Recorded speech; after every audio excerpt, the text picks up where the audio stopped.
سوال یہ ہے کہ کیا اذان صرف نماز ہی کے ساتھ خاص ہے یا اور بھی ایسی جگہ ہیں، ایسے مقامات ہیں کہ جہاں پر ہم اذان دے سکتے ہیں؟ تو یہ بات ذہن میں رکھیں، اذان صرف نماز کے ساتھ خاص نہیں ہے، کئی مقامات ایسے ہیں کہ جہاں پر ہم اذان دے سکتے ہیں۔ اب میں ان کے دلائل کی طرف آتا ہوں تاکہ بات مضبوط ہو جائے۔ سیدنا ابو رافع رضی اللہ تعالیٰ عنہ فرماتے ہیں، یہ بخاری کی حدیث ہے، نزہۃ القاری شرح بخاری کے اندر میں نے اس کو پڑھا۔ ابو رافع فرماتے میں نے حضور کریم علیہ السلام کو دیکھا، یعنی میں نے آپ سے کہا نا بچے کی پیدائش کے بعد اذان، فرماتے میں نے حضور کو دیکھا جب حضرت سیدنا حسن بن علی رضی اللہ تعالیٰ عنہما پیدا ہوئے، حضور تشریف لائے اور حضور علیہ السلام نے امام حسن کے کان میں اذان والی، نماز والی اذان کہی۔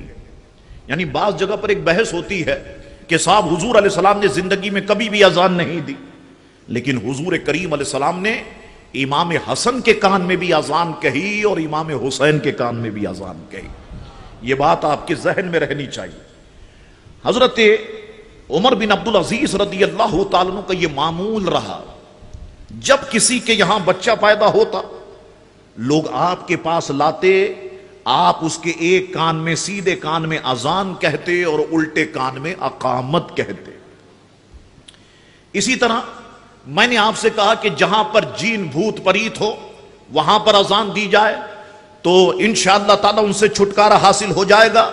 تو مسلم شریف کی یہ بات موجود ہے، سہیل بن ابو صالح فرماتے ہیں، انہوں نے کہا کہ میں نے کسی نظر نہ آنے والے کی آواز سننے کا ذکر جب اپنے والد ماجد سے کیا تو انہوں نے فرمایا جب کوئی ایسی آواز سنو تو تم اذان کہو، اللہ اکبر۔ حضرت زید بن اسلم جب معدن بنی سلیم پر عامل بنا کر بھیجے گئے تو وہاں کے لوگوں کو جنات ستایا کرتے تھے، یہ فتح الباری میں موجود ہے، وہاں کے لوگوں کو جنات ستایا کرتے تھے۔ جب لوگوں نے حضرت زید سے شکایت کی تو حضرت زید نے فرمایا بلند آواز سے اس جگہ پر تم لوگ اذان کہو۔ جب بلند آواز سے اذان کہی گئی تو جنات نے ان لوگوں کو ستانا چھوڑ دیا۔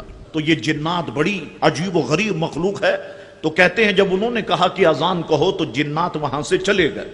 اسی طرح ایک مرتبہ حضور فاروق اعظم رضی اللہ تعالیٰ کے سامنے بھوت پریت کا ذکر کیا گیا تو حضور فاروق اعظم نے بھی لوگوں کو اذان کہنے کا حکم ارشاد فرمایا۔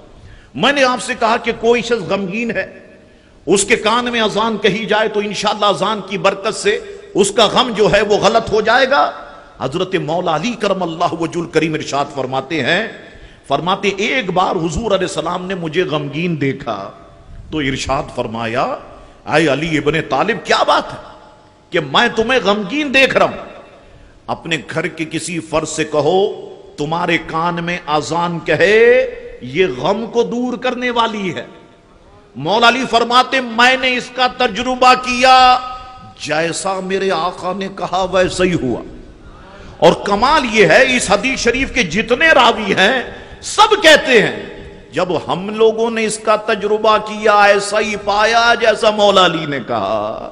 اللہ اکبر۔ تو اذان یہ غم کو دور کرنے والی ہے۔ تو پتہ یہ چلا کہ نماز کے علاوہ بھی کئی مواقع ایسے ہیں کہ جہاں پر اذان جو ہے وہ کہی جا سکتی ہے۔